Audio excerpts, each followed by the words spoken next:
Greetings and good evening from Maramia and namaskar to everybody who are present here for this special episode. And for today's episode, the name is Conspiracy and Crisis. We all know that we are in the middle of a big crisis, and some of us also know that there may be a conspiracy behind this crisis. Without much ado, we would like to introduce our speaker today. She is Dr. Carrie Madej from the United States. And first, I will introduce her for the audience, some of whom may not know her. Dr. Carrie Madej is originally from Dearborn, Michigan, and received her medical degree from Kansas City University of Medical Biosciences in 2001. She then completed her traditional internship in the Medical Center in Columbus, Georgia, and internal medicine residency at Mercer University in Macon, Georgia. Dr. Madej served as a private clinician and medical director of clinics in Georgia until 2015. Dr. Madej also served as an attending physician for the Pennsylvania College of Osteopathic Medicine, Georgia campus, where she mentored students in clinical application of internal medicine for 8 years. She has served as a public speaker and was featured in the documentary The Marketing of Madness about the overuse of prescription psychotropic medicines. Dr. Madej now dedicates her time educating others on vaccines, nanotechnology, and human rights via multiple platforms and speaking engagements. We are delighted, and it is our pleasure and great honor to have Dr. Madej in the show tonight. Welcome, Dr. Madej. Thank you for having me. It's a pleasure. Yes. So, Doctor, I would like to ask you that first tell us about yourself, in the sense, what was your first experience about this COVID situation? When did you start realizing that something was wrong in this big medical pandemic or whatever that was going on? Tell us about that. Well, when I started to research what COVID-19 is, I started to see that right away they started to talk about vaccines, which I thought that was odd in the very beginning. So I have researched a lot about vaccines in the past, and I started to read the ingredients, and I was horrified. I know these ingredients quite well from previous scientific meetings I have attended and business owners meetings. And when I saw these, I was very upset. I cried even, because I was worried about what this meant for humanity. And then I got angry, and then I decided to speak. I had an epiphany one night, and I started to write, and I did informative videos, and since then I've just never stopped talking about this, trying to warn people what this really means, because right now they're using technologies that are brand new on the human race.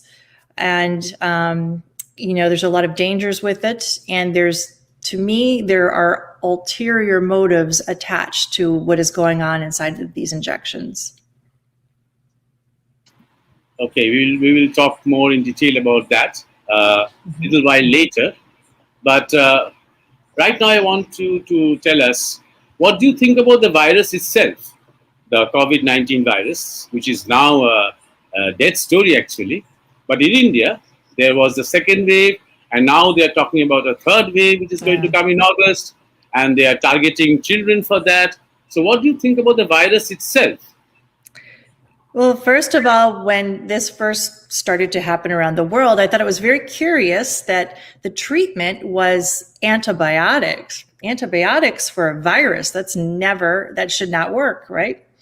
Also, antiparasitics for a virus, steroids, blood disorders.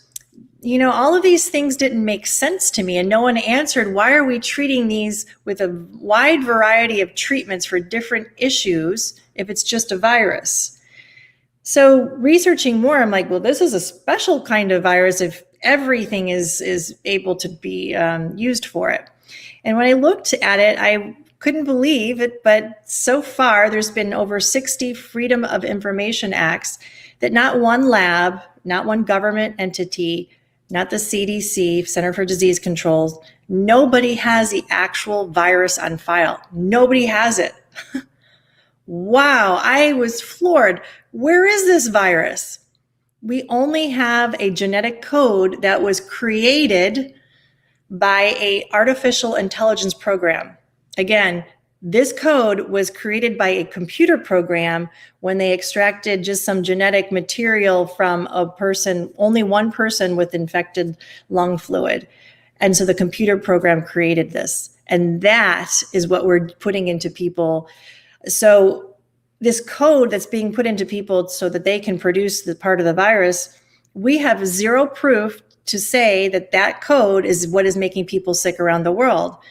And if you look at it, anything can be COVID. If you have a cough and sniffle, that's COVID. If you have a headache, that's COVID. If you have no symptoms, that's COVID.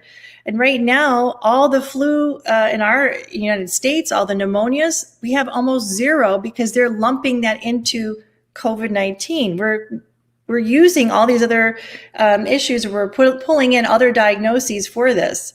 So really, what is it? And then we're using a testing mechanism called a PCR test that has been proven is not supposed to be used for diagnosis, but yet here we are using it for diagnosis. Not only are they using it for diagnosis, they're using it improperly.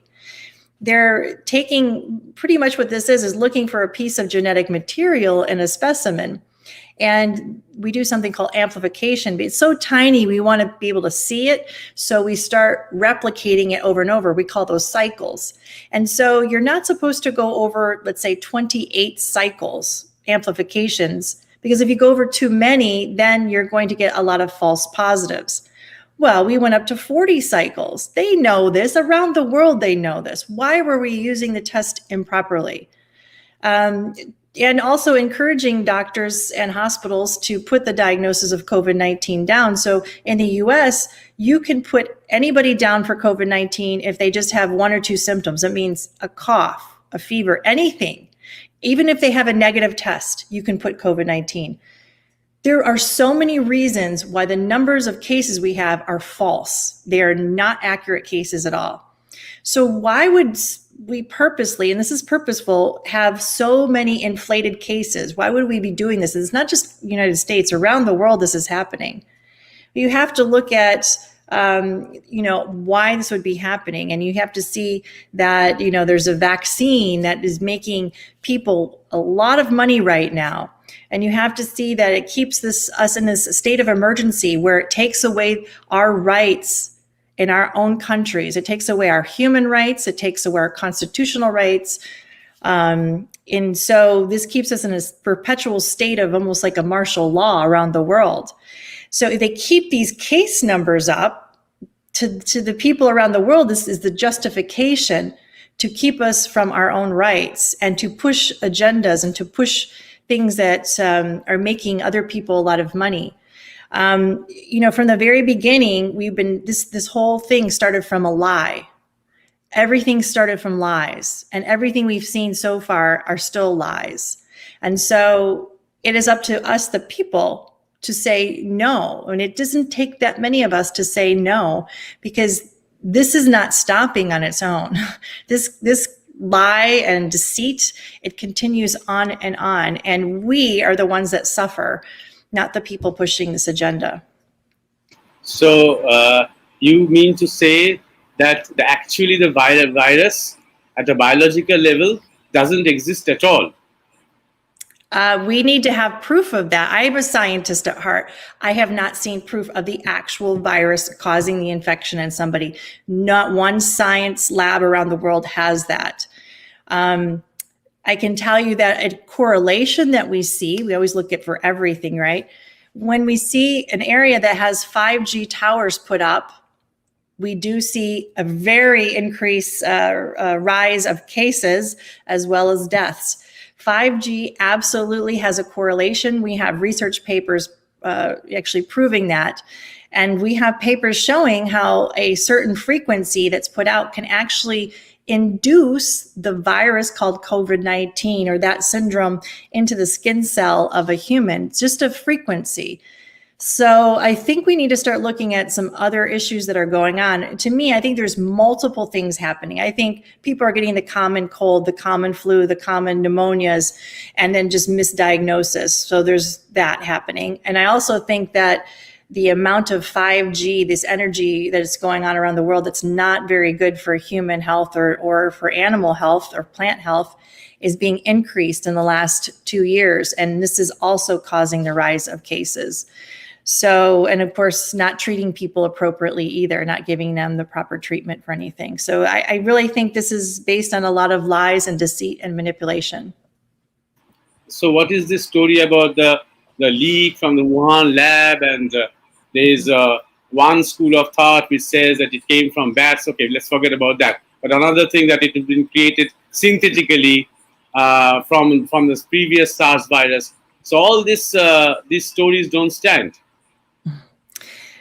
Well, I think it's well proven that since 2002, there have been patents for the SARS-CoV-2 virus. They have been bioweapons, so biological weapons of warfare in a way. And we have patents for even the vaccine going back more than 10 years. So the plan for this has been around for a while. Now, you know, these things, anything man-made is not very virulent. It doesn't spread very well. So perhaps in some areas, maybe that did happen, but those things don't spread very well. And, you know, the very first incident in Wuhan, I think everybody remembers those pictures. They were very shocking. People were just collapsing on the street, shaking uncontrollably, foaming at the mouth. I mean, this wasn't, I think we all know that was not COVID-19 that happened to those people. A virus could not do that. An energy weapon could. You know, certain frequencies could if you really turn up the ampage, right? I'm just saying that's what it looked like. That doesn't look like a virus. And so everyone got scared seeing those pictures. But then as things happened around the world, people were getting more of the traditional kind of cold illness and the flu illness. And so I think something else happened from what you're comparing, what happened in Wuhan. So something else happened. And actually here in the US, I mean, people with these symptoms, they have the same symptoms they had every other year from the flu. They had the same symptoms they had every other year from the pneumonia. They weren't different. Some cases were a little bit different with some blood clots and here and there, but for the most part, you're looking at the same kind of symptoms. I think a lot of hype, a lot of fear was created. And we have to look at environmental causes because here in the US, absolutely, we're seeing more symptoms, more illnesses, more decrease of immune function related to the EMF, related to the 5G. That is a huge issue here in the US. Once people protect themselves from that, decrease the exposure, they already become healthier. So I think we're dealing with a lot of different things. Yes, I think it was created. I don't think it's what's the major problem around the world. I think it's just being the excuse. What we're worried about now is the people who do get the injection, since they are producing this code, this spike protein. You know, are they contagious? Do they transmit to others? Is this the bioweapon? Is this happening? We have a lot of questions. We don't have a lot of hard answers because the people in power and the institutions that are pushing the agenda are not answering these questions for us. They're just telling us to blindly accept what they're telling us. And they won't give us scientific data to help us out. So right now it's really up to us to, you know, defend ourselves and to stand up for what is right and what is true. Because right now there's a lot of lies going around the world. And do you believe that, like many scientists do, that it is this program of mass vaccination which is creating the second and the third waves or the variants of the so-called virus? Yes, absolutely. I believe, and actually, for instance, Pfizer, one of the drug companies, has admitted in their protocol what they're giving people in the injections can make those people transmit an illness to others around them. So here we have them admitting that, and no one's giving us the proper information. No one's warning doctors. No one's warning the patients about this mode of transmission. And again, we have to look at the nanotechnology side. This is a brand new technology. What does that do? What does that do to everybody around that person? What does it do to the person themselves? We are the guinea pigs. We are the lab rats. They're experimenting in everybody right now. And then we cannot forget, because as we focus in on this virus, focus on the vaccine, we keep forgetting that other things are happening. Again, I keep going back to the 5G and these frequencies that are going out. I think if anybody got a little meter, a meter that measures the EMF around them, they would be shocked to see how high it is, how high it has, gotten over time. So I think that sometimes we don't see the forest for the trees. We're not seeing really the big picture of what's going on. We're not looking at all the issues that are happening here.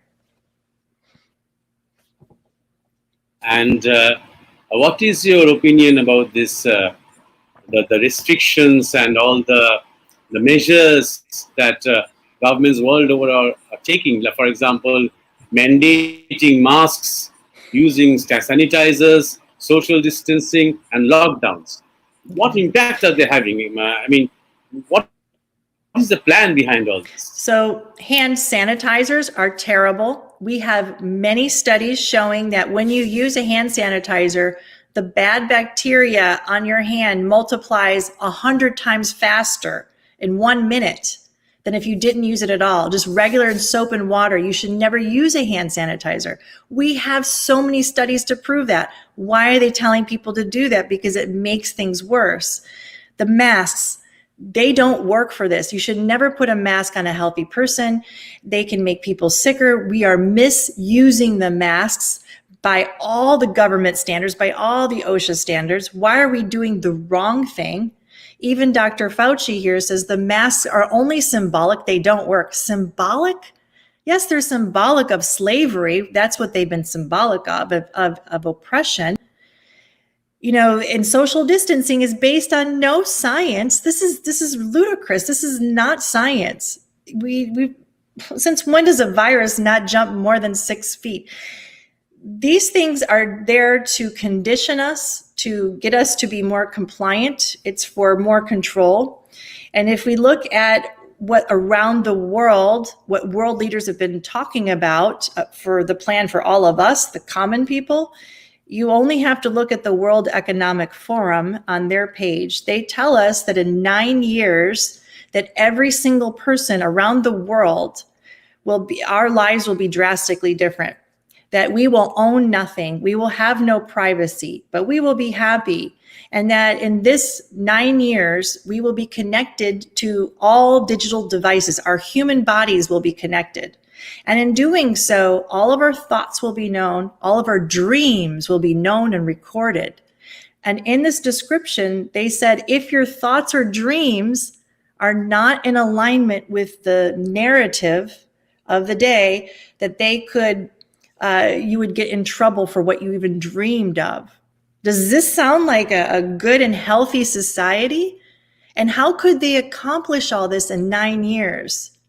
I think people need to look at that, because that would explain a lot of this confusion and these things that don't make sense right now. Because these things that are happening to us right now are setting us up for that amount of control, that amount of loss of autonomy, loss of thought and freedom. This is really what's happening. This is why nothing makes sense. This is why the lies are becoming more and more, because really there's another agenda, another motivation. And people need to start realizing that, so that we can band together around the world and say no to this, because this is the future of us, the future of our children. And we are the 99%. We are the ones that should choose how our life is and how our earth is and how we live.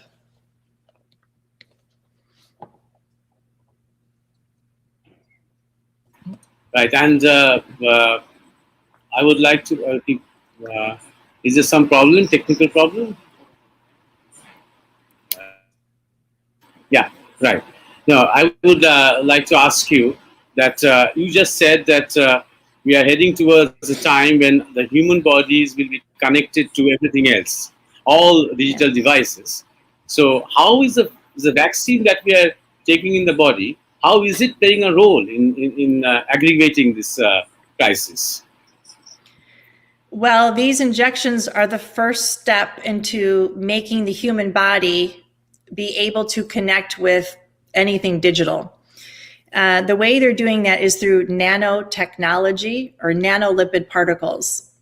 Anything that has a modified messenger RNA in it, like Pfizer, Moderna, I believe the Covaxin, some other ones, of course, they have a substance in this that is it's new to the human race. And another word for it is also called hydrogel. So this substance is very similar to what's in our bodies, but it's synthetic. And it's very sci-fi. It actually can deliver drugs, but it actually can grow itself. It actually goes to the nervous system of a human's body. Sometimes it can bind and fuse with it like a hybrid tissue. It actually can also be used as computing power. It actually can have graphene or magnetite in it. There's different things that it can do, is my point. It can actually act as its own kind of artificial intelligence or receive messages from outside. So in essence, what we're talking about is something that's synthetic, but it also is not rejected by the body. Usually it's not rejected. And it can be used as a construct for connecting with all the electronic devices around. And that means you become part electronic, like having a phone inside of you or a computer inside of you. So this is a cumulative effect. It happens over time. And so these injections have that material inside of them. So this was when I saw that, and I was very worried, very concerned, and started to warn people about it. And of course, the drug manufacturers said, "Don't worry, we're only going to use it to deliver the drug." However, right now in West Africa, the Gates Foundation, Gavi, MasterCard, and also Trust Stamp, an artificial intelligence program, they're using the COVID injections. They're giving the people those. They're giving them a digital ID, a barcode, all right? And with that barcode, that is how they will buy and sell goods, because MasterCard is going to be giving them something, their funds, maybe cryptocurrency. I'm not sure how they're doing it. And if you don't get the injections, you're locked out of the system. And in this program that they're doing, and then also their vaccination record, all their medical records are on the ID. And so in this program, they said they have the potential and they plan to also use this technology for surveillance and predictive policing, meaning they are going to spy on you, and they are also going to use, let's say, your thoughts or your dreams about perhaps somebody thought something bad. Maybe they could come in and say, "Hey, we know you think something bad. We think you're violent to society. We're going to take you away now." And you never did anything. And so this is literally what they're doing right now in Africa. They said once it's perfected, they plan to unveil it to the rest of the world. And what are they calling this? A wellness pass, which is also known as a vaccine passport.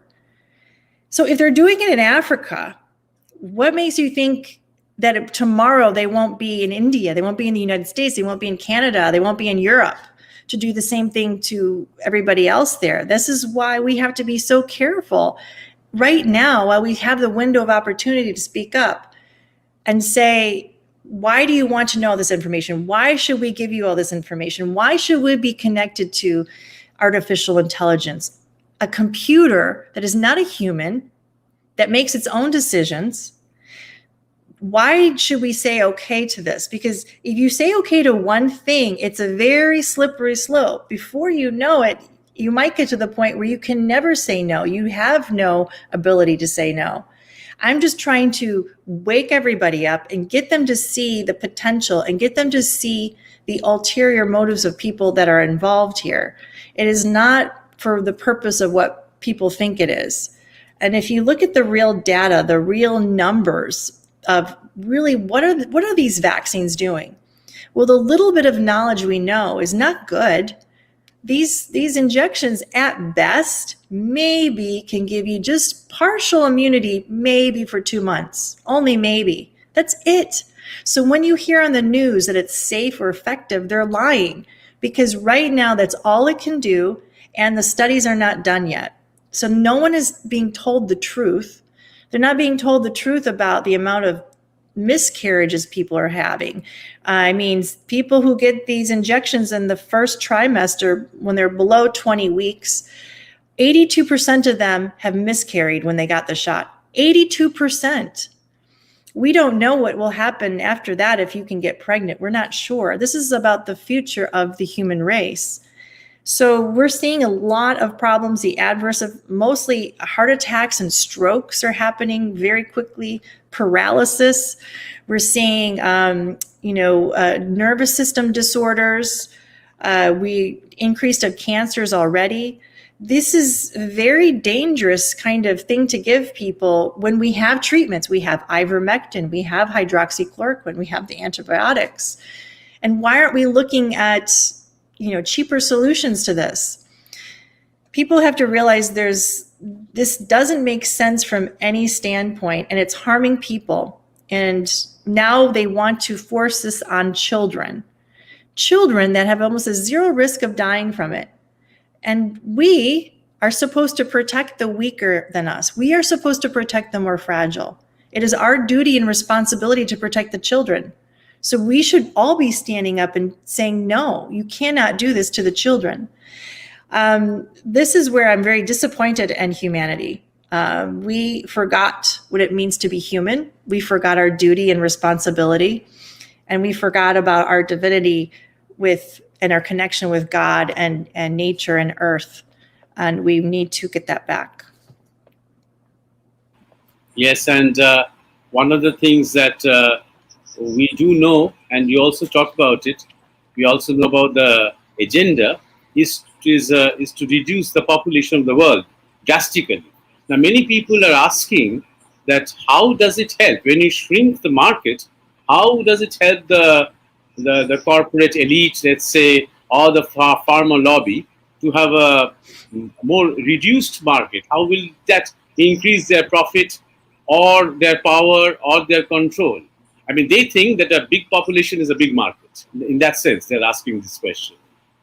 No, the idea was to always have depopulation because there's too many of us to control.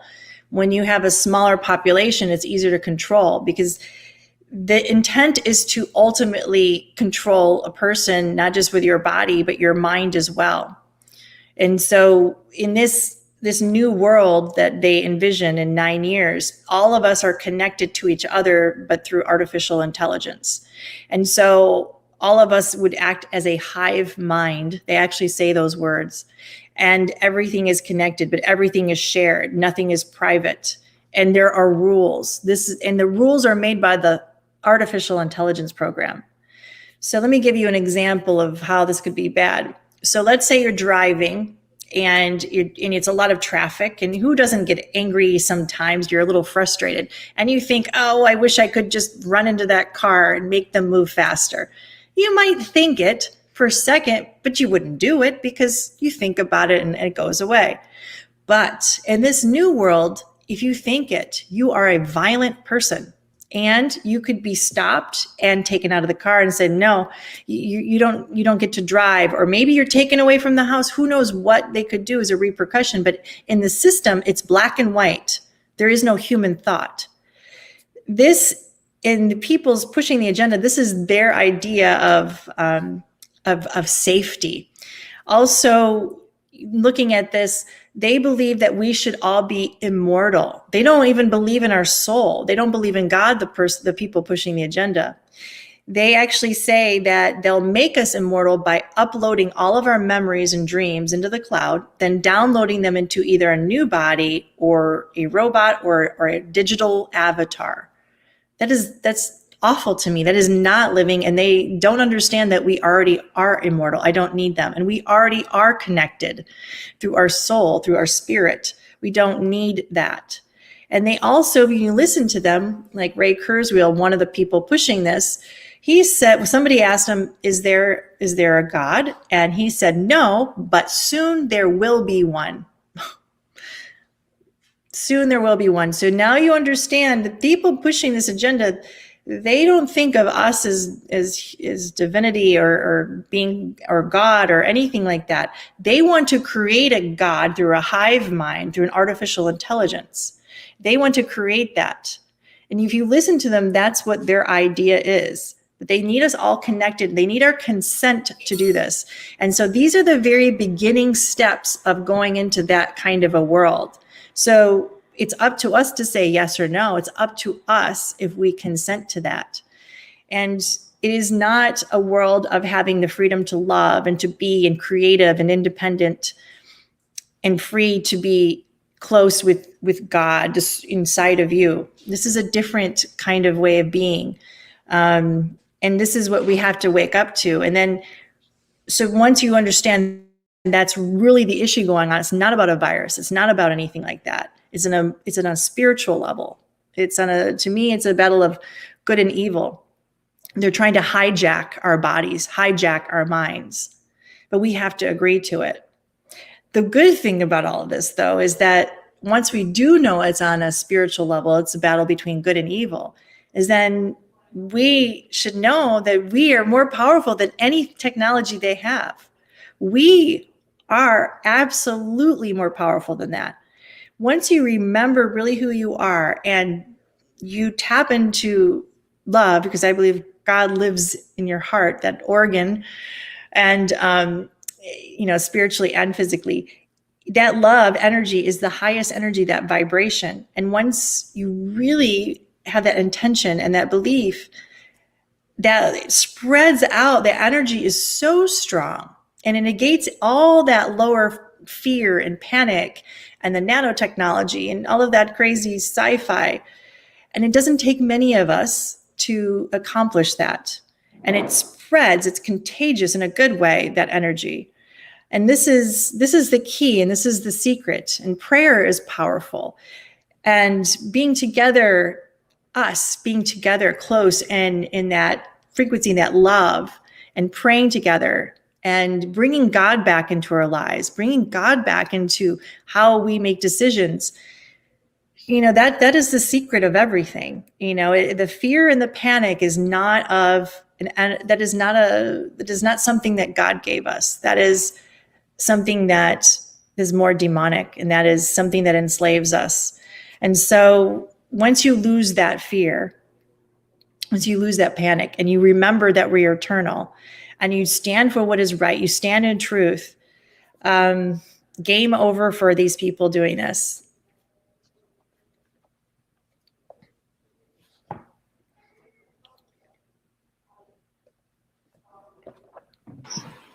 Okay, right then.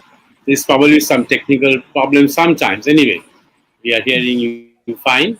Now, okay, yes, as you just rightly said, it's a very positive signal that there is a lot of divine potential, divine energy within us, which can help us to really rise above this crisis.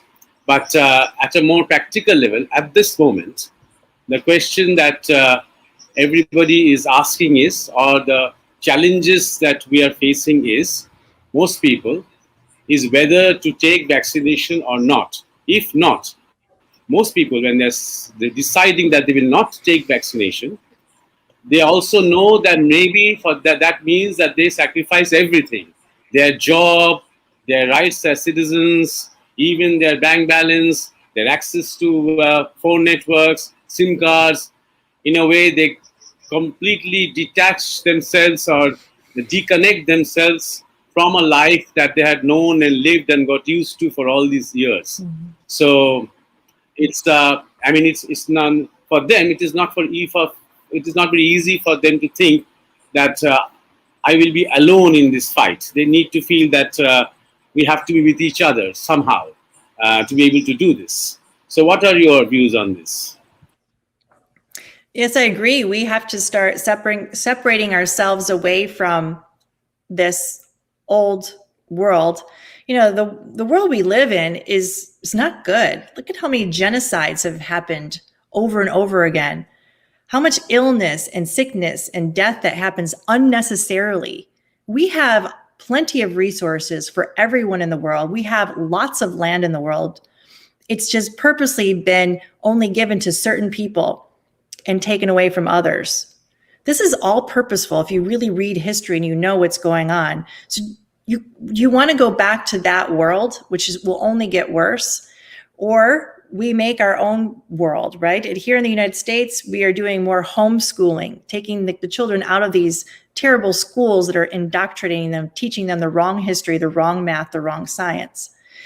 You know, starting to help each other out, starting to volunteer and help in those schools, growing our own food, bartering with each other, and making our own communities, becoming more self-sufficient. We're making, I can't ever work again because I speak out. I've given up everything. I've given up all my material things. There's nothing they can do to make me take the shot, because I will never give up my freedom of thought, my ability to be freely loving, and my body.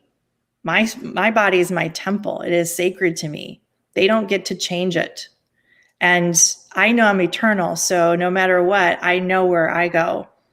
And I will stand for the ones that are weaker than me. And I know there's more and more with me. And so material things mean nothing. And if we come together, we take care of each other. And we always can make it that way. But if we go back to the old system, that is terrible, because the deaths will only increase. The misery will only increase. But you still get your little bit of money for right now. We need to stand for finally what is right and what is good and what is true, because we cannot continue the world in the way it is going right now. So yes, we can. We separate ourselves from it. We use our own schools. We use our own businesses. We barter with each other. And we just you start doing it now. You may not cut yourself off completely, but you start right now. And as the momentum builds, they cannot stop us, because again, you must remember, we are the 99%. The people pushing it, there's so few of them. It's unbelievable. They have got us to believe that they are so powerful when they're not. It's all talk. And so once we go back to living a good life, you don't have to worry about a virus. Our bodies are amazing. Our bodies can fight off anything like that. We just have to separate ourselves from that and first form groups. First go to a weekly meeting or more than a weekly meeting of people in your neighborhood, a family, and you meet once a week. You start planning how to, teach the children properly. You start planning on how to share foods or how to share things or how to create your own business within your network. And you start talking to people in different parts of the world that are doing this so that you don't have to reinvent the wheel. And pray. It's amazing how many what we call miracles happen when you start praying and you use that intention. I think as these things happen and these things go on, we will see more what we call miracles happen in the future.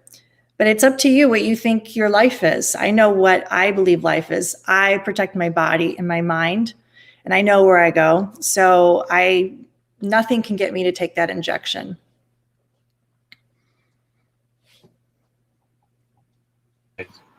Right. Yes, that's a very strong and very something that really gives us a lot of energy also when we hear it from you. Now, there is one viewer who has asked, maybe he has taken the first dose of the vaccine, and he's asking people who have taken a dose and later realized that they have made a mistake, is there an antidote? Is there something that they can do to detoxify themselves from the effects of the vaccines? We don't have a hard answer right now because we're not allowed to analyze the contents of the vials. We're trying to do that right now. There's always an answer. Don't worry, though. And just know that what's happening is cumulative, meaning you have to take more and more and more to get the desired effect of this nanotechnology. So stopping now is the best thing, yes. And also know that you should always, detoxing is very important. So detoxing from heavy metals. There's different things you can do for that. Sometimes cilantro, an herb, is very good for that. If you're able to take a bath, bentonite clay baths are amazing. They pull out so many toxins, including radiation. I highly recommend those with baking soda and Epsom salts. Also, I go back to the EMF, protect yourself. Never have your cell phone near you very much. Have it on airplane mode. Never sleep near it. Always have it on airplane mode. At nighttime, I shut my Wi-Fi off. You don't need it anyway. Anything within 6 feet of the head of your bed should be unplugged. I actually turn the breaker off to my bedroom at night. And it's never carrying these things close to you, people keep them so close, and you wouldn't believe the damage that's done to your body. Just keeping that away is amazing. So heavy metal detox is important. I love the detox baths. They work great. And the EMF is so important. So those are the best things I can advise right now. And another viewer is asking that there's a lot of talk or speculation or apprehension about some kind of cyber attacks, which are already happening in some specific areas. Now, there could be a kind of a big a global cyber attack, which stops the power supply, the water supply, the food supply, and everything related to all these things. Like life comes to a halt, especially for people who live in the cities and urban areas. So, is that a possibility? Is it a part of the plan that there will be a great reset after the cyber attack in the name of restoring everything back to normal? Is that a possibility? Sure, it's a possibility. You need to remember a lot of these things they tell us, excuse me, are there to make us always stay in fear and panic. I always told people it's smart to prepare for things like that and make sure you have 2 months worth of food if possible. And to be in a network of people, because we have to support each other. Making sure you have access to clean water somehow, or knowing how to clean the water. And again, just having a network of people. I think there will be something like that, maybe 2 weeks, maybe a little more. But if you're prepared even a little bit, I think people will be fine. Most people, unfortunately, aren't prepared even for 3 days of that happening, at least here in the United States. But sure, there'll probably be something like that to scare everybody to complying. But just be, if you're wise. We have a saying in the Bible: "Be wise as serpents, but gentle as doves," and that means be smart and educated about the potentials that could happen, but also have a gentle heart and not get fearful and panicked over it.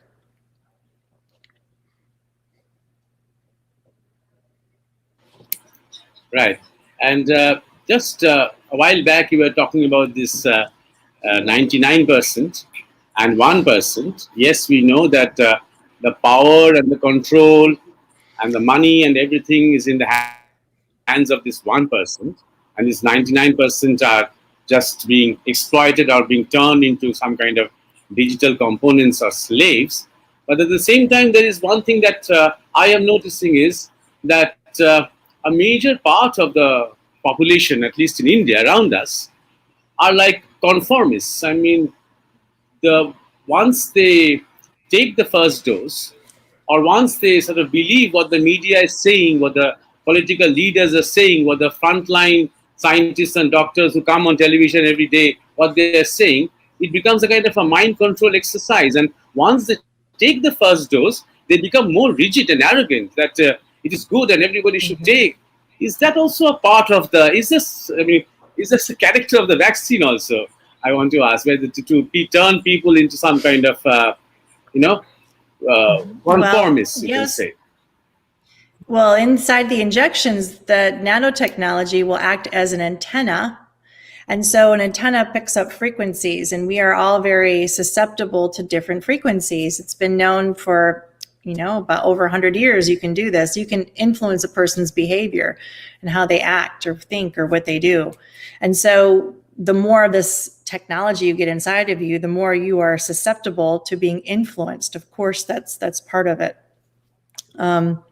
You talk about a cyber attack or maybe a loss in the power grid, but I think that could be a good thing for a while, because shutting people off from the media that has been brainwashing them. So I always tell people, if they had their television shut off for at least 2 weeks, you would see a very big awakening in many people.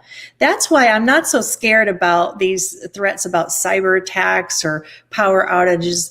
They might happen for a little while, but they don't want to cut you off from your brainwashing, right?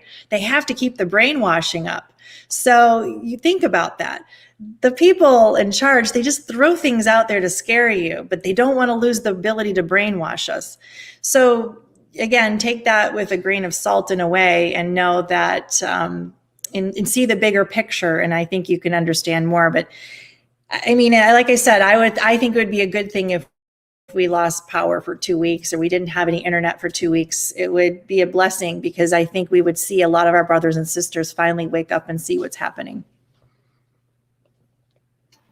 And you're also aware of the fact, Doctor, that a lot of protests are going on in many parts of the world, in Europe, also in your own country. In India, the people, they don't really go out in the streets and protest unless it is driven by some kind of a political agenda. But still, there is a rising resentment also in India, and also an awareness. Are these, I mean, of course, sometimes the government is responding by removing the mask mandate or by lifting partially the lockdowns. But these are like cosmetic changes just to satisfy the protesters. It seems to me the main agenda still remains. And the fact remains that all political parties, all institutions, all media, everything that is, that can manipulate or that can help, are sort of supporting this virus, vaccine, lockdowns, and whatever it is. So, are these protests really helping in a substantial way, in a meaningful way? I think they do help. I think it inspires people that they're not alone. I think it inspires them about more education. So it's a start. It needs to be more than a protest, though, of course. But I see a lot of people, their spirits rise when they're part of that, and a lot of them are turning into more spiritual. People are seeing that that's the answer. And so we're seeing almost the start of a revival, meaning a spirituality happening in the United States. And that's actually a beautiful thing. It's not all bad.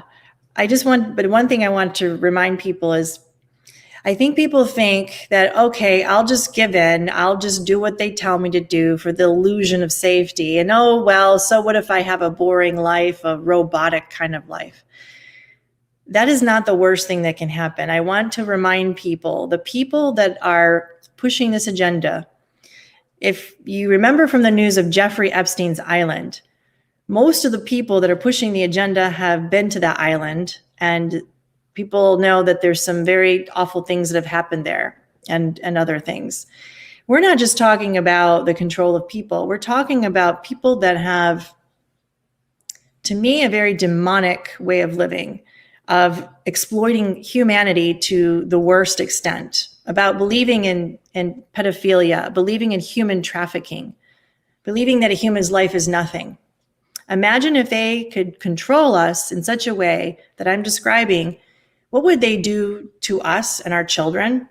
It's worse than just being in a robotic way. So I think you need to realize it's worse than that. And this is why I will do everything in my power, to the last breath I have, to warn people and to not let this happen. Because this is more important than I think people honestly see right now. And I want to get them to see that, because We can stop this, and we need to stop this.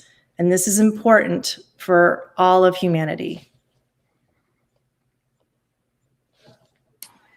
And as we have been saying just a while back, there are also many people are asking questions in a similar vein. For example, mothers in India are really now scared and frightened because the next target is vaccinating children the first phase from 8 to 18, and the next phase even younger.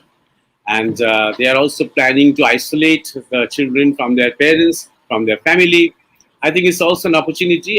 You will also agree that it is now time for the mothers also to start to wake up and to protest and demand the right to their body, right to their child, or whatever. So people, are worried about where to start. Uh, you can say deconnecting or trying to move away. Everything is so much dependent, especially in India, which is a third world country, on the administration, on the little benefits that the poor people get, the job security, and the daily wage earners, even construction workers, the people who have to travel every day, and they understand the problem. Do you see? Most of the people in India, at least, they are not taking vaccines because they're afraid of the virus. Not anymore. They're afraid of the administration. They're afraid of the draconian measures that the administration is taking. They're afraid of the price they will have to pay of starvation, of dying, if they do not take the vaccines. So, I mean, they are wondering. They're also asking, what is the way out for them? Well, I can tell you, all I know is that as this goes, it doesn't, okay, it does not stop with you just taking the vaccines. It does not stop with that. That is only the beginning. You need to read on a little bit of what the plan is for us in the next 9 years. The plan is to completely control us. It is not just with taking the shots. The plan is to depopulate the world. So the shots themselves are dangerous. The shots themselves can kill you and make you very ill. And we're seeing that already. The shots themselves, have the potential to link you up to a system of control, of a control that you've probably never even imagined before. And people forget our power in numbers. One person, yeah, maybe not much. But when you get 10, 20, 100, 200, 1,000, it makes a huge difference. You've seen that before. We've all seen that before in our countries. We all have examples of that, of how it seems impossible that the little person, the common person can overcome, but we do. We always do. And this time is the most important time. Again, this is not just about, letting them get away with their draconian measures. It's something even more important. The people that are doing this, I promise you, are very demonic. They are not like us. They don't have hearts like us and love and empathy. They look at us in a different way. And we cannot allow them to have this kind of control and power over our human bodies and our minds. This, out of all the times, is when we stand up and rise up and band together. And I know it's scary and I know it's hard, but how you start, I call them baby steps, you start meeting once a week with a group of people, and you keep talking and you start meeting and you start learning how to share different things and how to defend yourself. If enough people say no to something, enough people in one company, enough people in one village, enough people in one neighborhood, they can't stop us. And not everybody will do it, but you find your tribe, you find your people that are like you, that value human life, that value the human body, that value children's futures, that protect them. And this will stop.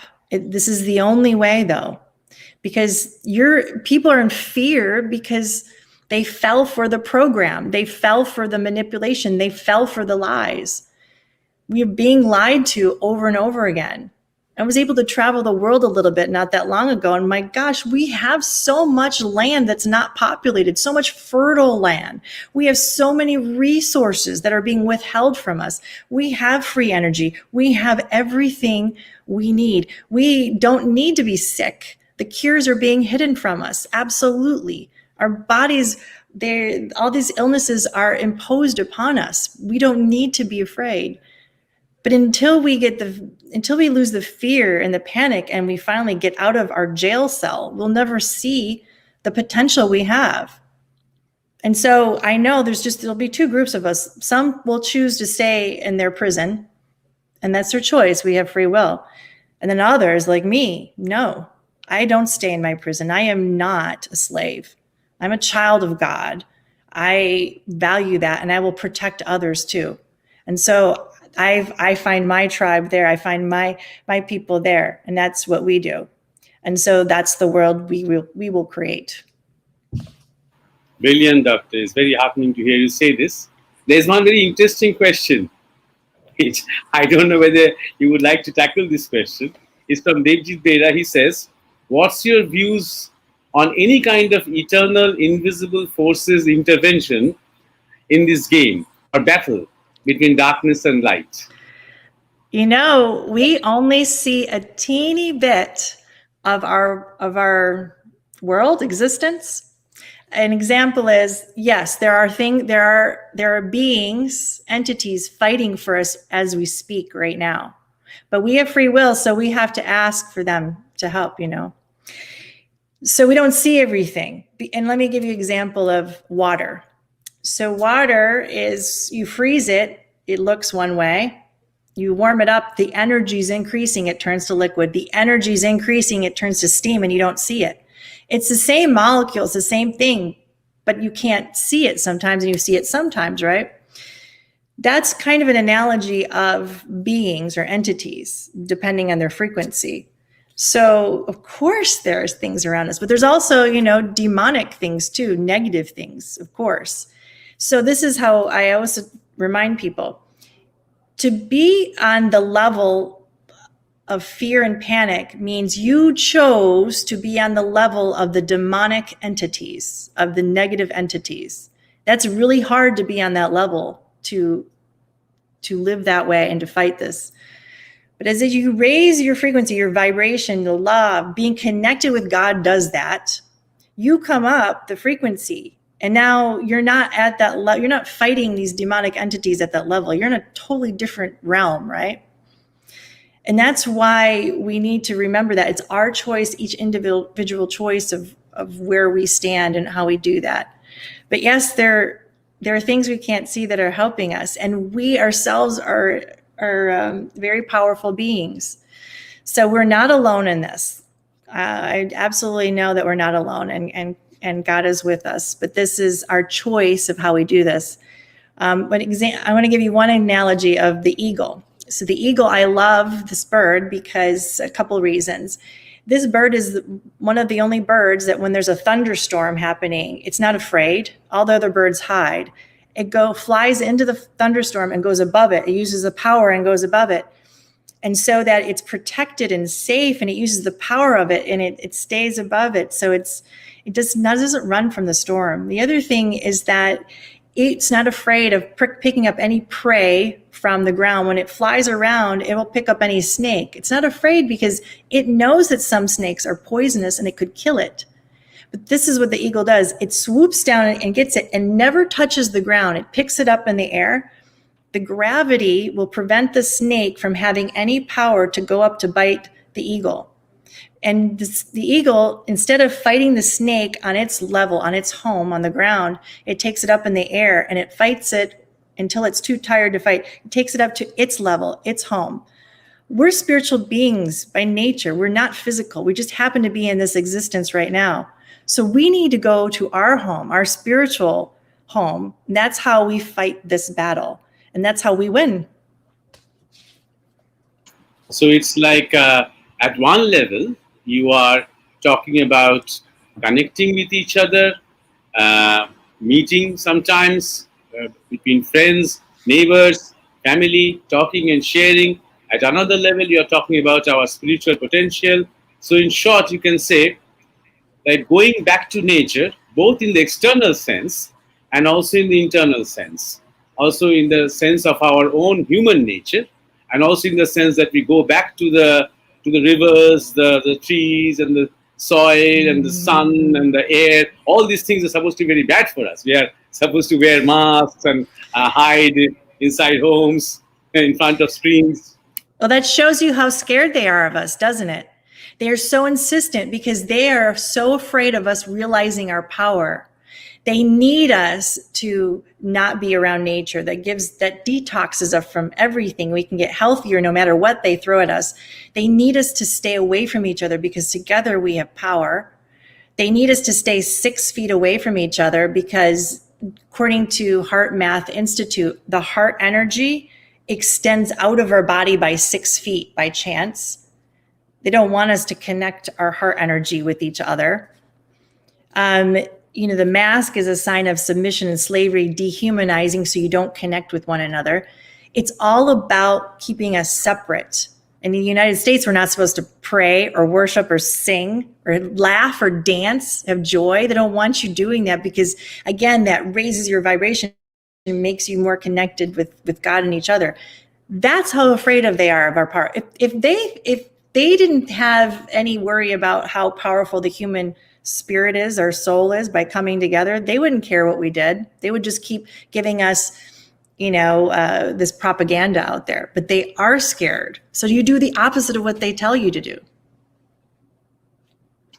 Exactly. That's what I keep telling people around me, that whatever they tell you to do, the clue is to do just the opposite for our well-being, for our survival, whatever. So, Dr. Madej, thank you very much. I think I think you don't have much more time for us because you have some other engagements soon.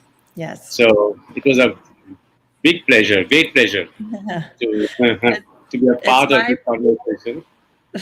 My pleasure, and it's my duty as well. So thank you for having me. It's been a Yes, pleasure. and I hope that soon we will meet again and continue this conversation. Because Doctor, the fact that they're continuously for the last 1.5 years saying the same thing over and over again, television and internet and telephone everywhere around us, newspapers, it's like hammering into our brain. So to sort of dehammerize ourselves, we also need to talk about these things not just once in 6 months, but time and time again to discuss, to talk, and to analyze, and to feel that we are not alone. There are many thousands and thousands of people who are in it together, and that will make us feel stronger and better and more confident about the potential that we have. It was a wonderful experience, Doctor, to talk with you, and I hope we will have a chance to meet and talk again. Absolutely. It'd be my pleasure. I would love to do that. Thank you. Thanks. So that Talk was to you later. Dr. Carrie Madej, with whom we had this conversation.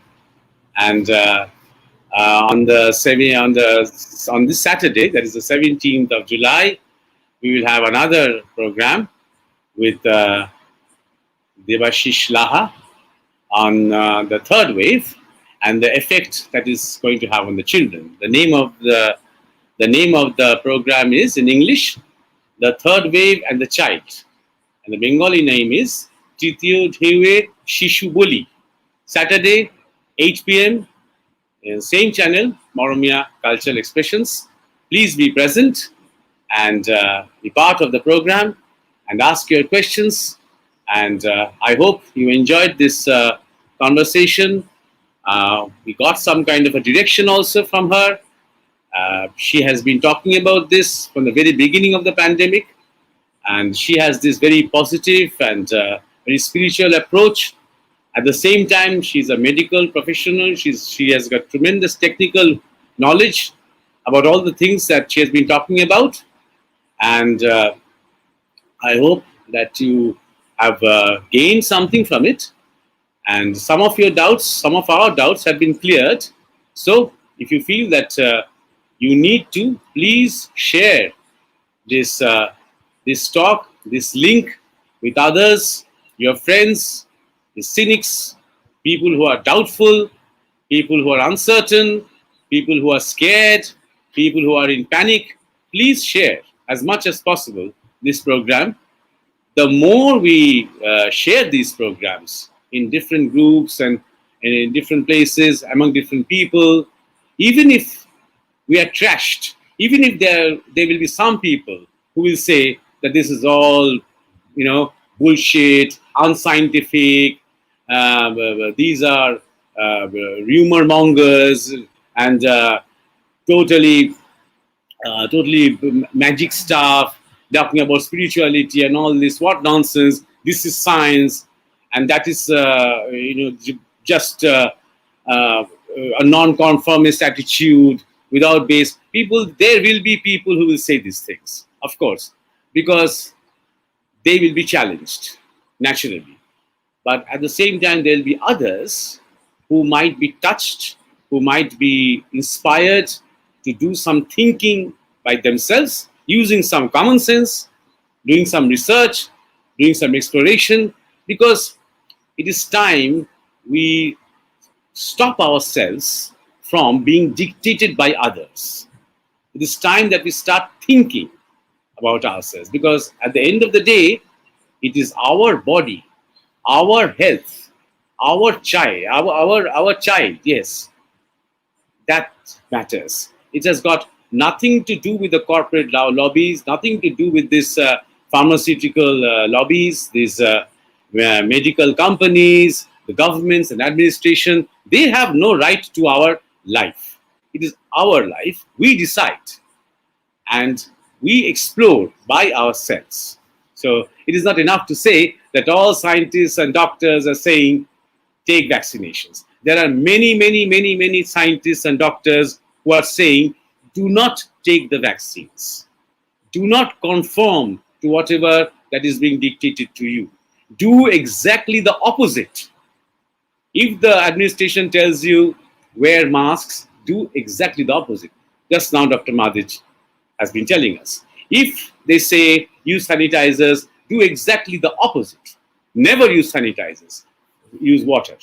If the establishment says that maintain social distancing, come more close to each other, embrace each other, love each other, talk each other, touch each other, relate with each other, because that is the way to survive. That is the way they will not be able to control us, because all these measures are meant to control us. That is the way forward for them. And for us, the way forward is to deny them those things that they want from us, to walk just along the opposite path, to flow or swim upstream. That is the path for us. And that path is, of course, at the same time, a spiritual path, because the spiritual energy actually goes upwards. It does not go forward, neither does it go backward. The energy goes upwards, upstream.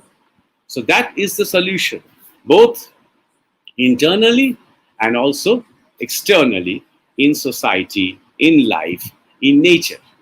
So please share this program as much as you can, and also other programs that are in Bengali, but this one was in English, so you will be able to share it with people outside Bengal, to non-Bengalis also, outside India. So these are very valuable conversations, and there are also other conversations taking place in other platforms on these topics. Please listen to those programs and share and stay connected, because the crisis is going to get deeper. Not the crisis of health, the crisis of these measures, these lies about third waves and Delta and the need for more vaccination and more lockdowns. This is going to get worse. It is more important now for us to stay connected with each other.